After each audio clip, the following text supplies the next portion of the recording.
Welcome back to Coffee with the County Local Voices series. Today I'm visiting with Amanda Lowe, who's a local business owner and community leader. Welcome, Amanda. Thank you. Thanks for having me. Yes, we were going to have the second half of the Lowe enterprise, but he's very busy doing something else and probably doing something with chefing and things like that, right? Yeah, actually office work, which he's not a fan of, but he's committed to getting some things accomplished today. Wow, that sounds like not fun. Right? Yeah. So Amanda, let's just start out. Let's start with you. And I know that you've been a pillar in this community for quite a long time. Yeah. Tell me your story. Have you lived here all your life? Did you move here recently? I know that's not true. Right. Tell me all about it. Well, my family is actually originally from Aiken. I was born here, born and raised the majority of my life. Moved away right after elementary school. My folks have always been in the technology business, which is kind of ironic because I kind of followed in that path for a while. Yeah. We moved to International Falls, lived up there for a while, graduated from high school. And of course, I wandered around for a while and then found my way back to Aiken about 30 years ago, I would say. Okay. Aiken was always had a big place in my heart. And I don't think I ever got over missing it when we left when I was 12 years old. Yeah. So I came back and made this my home. I hear those stories. Like I say all the time, I hear this. Moved away, checked it out, came back because it's just such a great place and a great place to raise a family and that type of thing. And 30 years is a long time. So it is. You're not an outsider. You're one of the insiders. Yep. My graduating class is from 89. And it's kind of funny because even though I left for a long time, the class of 89 still invites me back to all of our reunions here in Aiken, which is always a great feeling. I'm still a part of the class, and they all still get together. They're not past the prime point, right? So that's good. So you have, and as most people will know that's listening here, you have a number of different business ventures in our area. You and Peter together, Peter Lowe, the other half. Right. Tell me a little bit about those and how the heck do you do it all?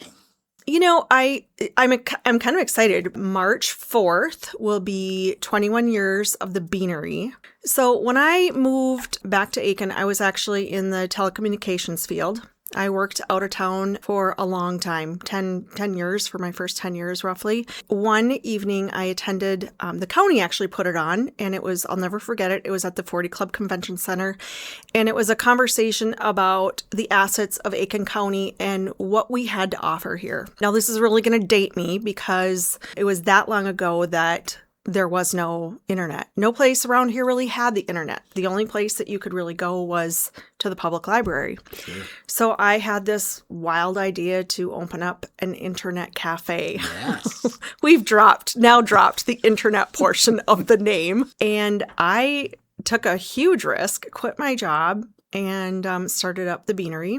So this year, March 4th, we will be 21 years old. Cannot tell you. That's amazing to think that it's been that long. Right. We've moved 3 different times. During that time, I've started by myself. I've had partners.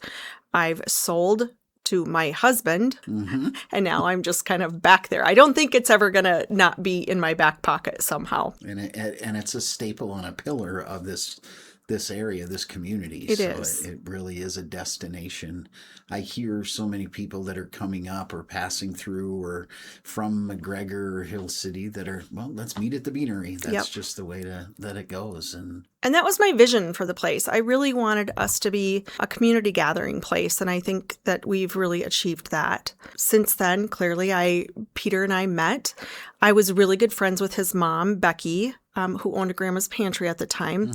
And I think back to those days, and Mark, we had such a dynamic downtown at that point. When I opened my doors, there was the downtown streetscape was happening. So there was a big hole in the middle of downtown. People were coming in our back doors. But the leadership in our downtown was, we had the Catlins, we had the Bears, we had the Foxes. I mean, there was just so many leaders in our community. It was just an awesome downtown, and things have really changed. The dynamics have really changed.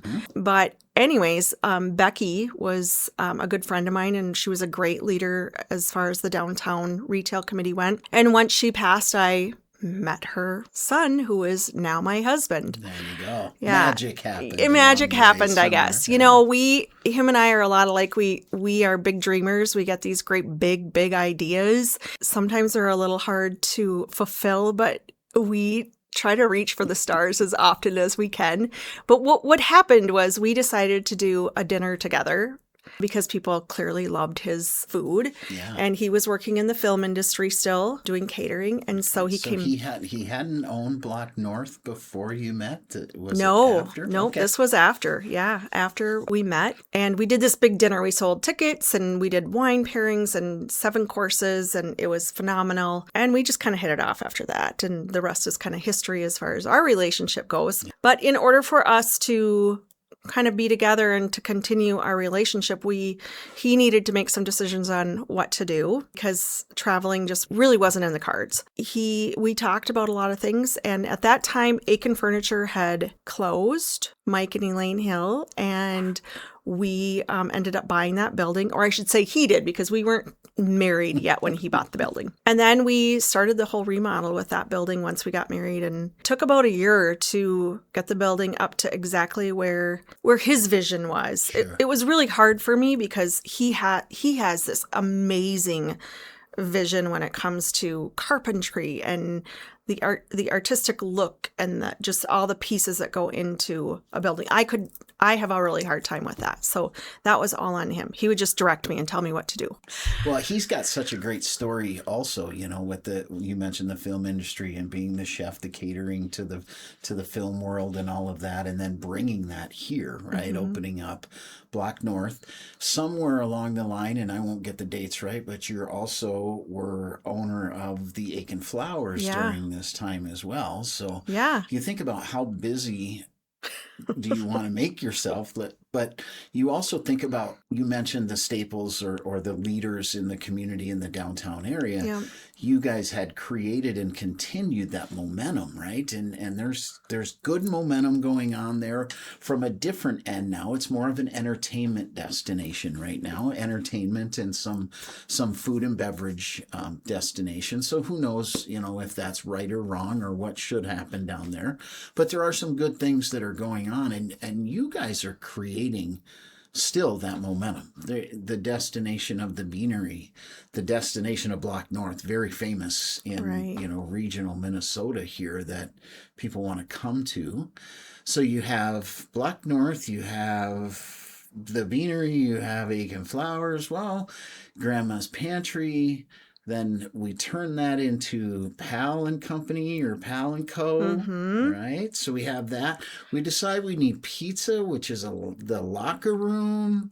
Yes. That's a tremendous amount of activity you guys are doing down there. Now, you should have seen the look on my face when he brought me into the locker room. And for people who grew up here, they remember what the locker room really was. Sure. And so you walk into that building and I was like, no way, we cannot do this. The undertaking was just unbelievable. And the work that went into that building it's just far beyond my belief how what the outcome really was. And that was all him. And he really repurposed so many different elements of that building so that there's something there from the old in every little area that you look at, which is really, really cool. There's an authentic story inside each one of your buildings that it's great to see. It's a great story. It's a great attraction for our area. And you got a lot of cool things. What's next on I won't even ask you what's next on your list. No,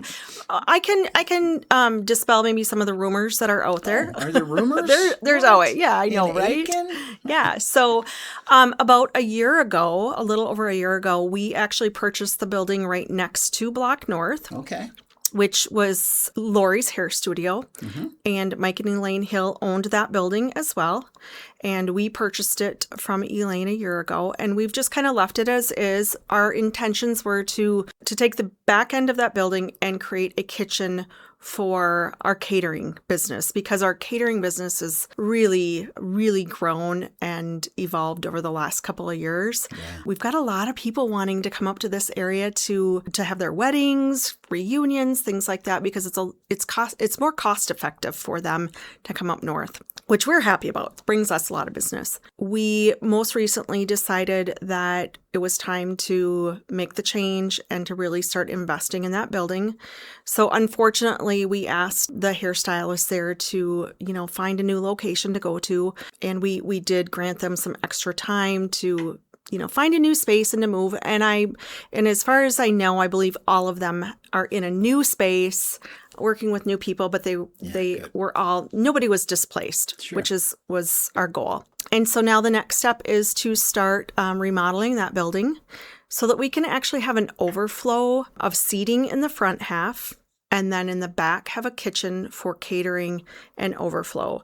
We, as you probably know, our lower level at Block North is great. We do a ton of private gatherings down there. It isn't handicap accessible, which prohibits some people from being able to host events down there.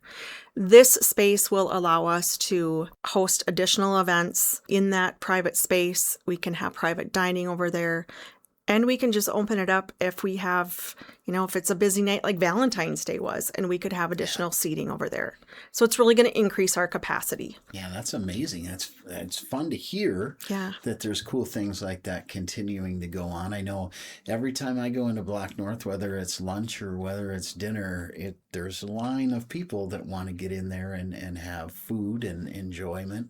And isn't it crazy? I mean, a lot of times when I walk in there, especially at night, I don't know a lot of the people. Yeah. We're really bringing in a lot of people from other communities, people that aren't afraid to drive here and for the experience, because that's what we really want. We really want people to experience Aiken, to come here and not just try our restaurant or coffee shop, things like that. But we just have so many other things downtown now with, Friends of the Arts bringing in all the music and that is just exploding, and you guys being so instrumental in the terrace. Yeah. With the beanery and the terrace and all that together. And now, the Friends of the Arts being able to run some things inside of there. We're creating destinations, and it is really a great, unique story for Aiken. And, hopefully that continues.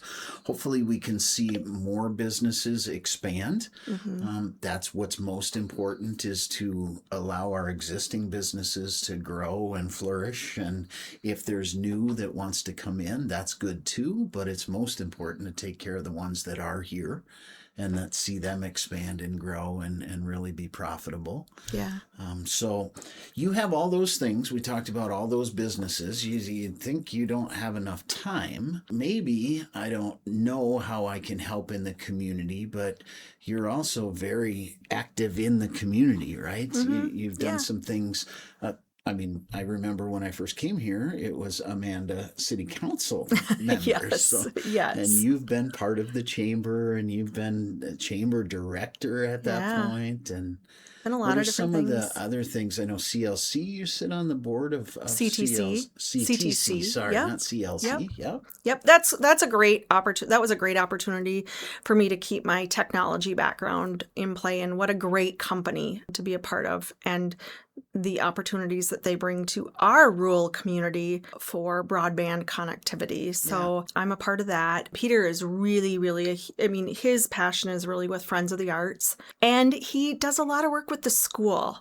I can't forget about that, because he really gets involved in the culinary portion of the school with the students and going in and teaching them their little restaurant. I'm not going to remember the name of it, but he takes such a great interest in those kids, and watching the relationship between him and those students, it's so amazing. And I hear from parents that they thank us. They're like, our kids made us dinner last night.